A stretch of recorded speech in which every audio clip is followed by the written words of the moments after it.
A Christian is usually full-time because it's a lifestyle. It's a life itself.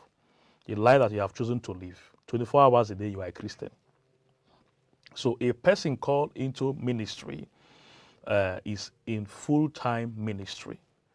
What is ministry? Ministry involves praying. When you are not praying, you are doing counseling.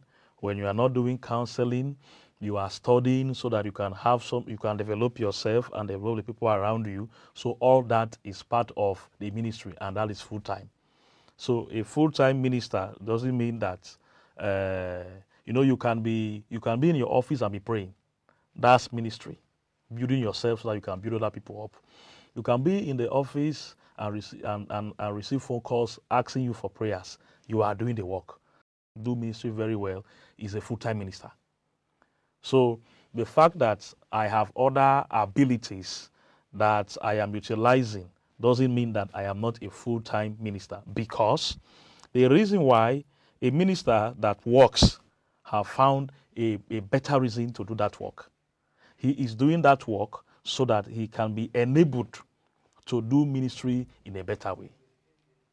For instance, I don't go to work so that I can have food to eat. I go to work so that I can have money to do the ministry.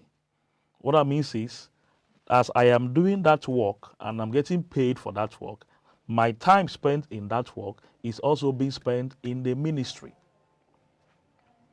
Like we are going to see in Acts of the Apostles chapter 20 verse 34, there is something very important that Paul said there.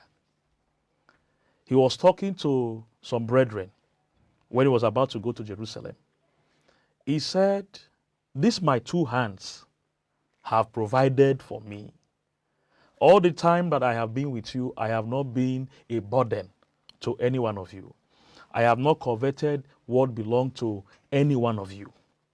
Now, the only reason why Paul could speak like this is because Paul understood that he didn't have to wait for the brethren to take care of all his needs. If you look at the scripture very well, Paul always taught people about working so that you will have for yourself and have in excess to give to other people. Yeah. So he could talk like this. I was not a burden. 9 verse 13, Paul said it was his right that those that walk on the altar should be taken care of by the altar, right? But in Acts 20 verse 34, he said, even though I know my rights, these are supposed to be my rights, but I am not a burden to you. Why is Paul not a burden to them? Paul was not a burden to them because Paul did not discard his profession. He learned a hard work. In Acts 18 verse 3, the Bible said he went somewhere and he stayed with tent makers because that was his trade.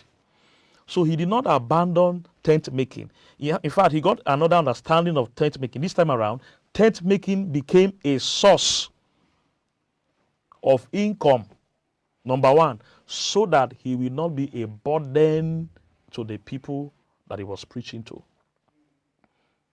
Like the place where I am now in the village, there is a way I'll be there for 10 years. There is a way that the people will run away from what we are doing there if I take my civilization. You know, once you are civilized and the village people need to take care of you, you become expensive for them. You understand? You become expensive for them.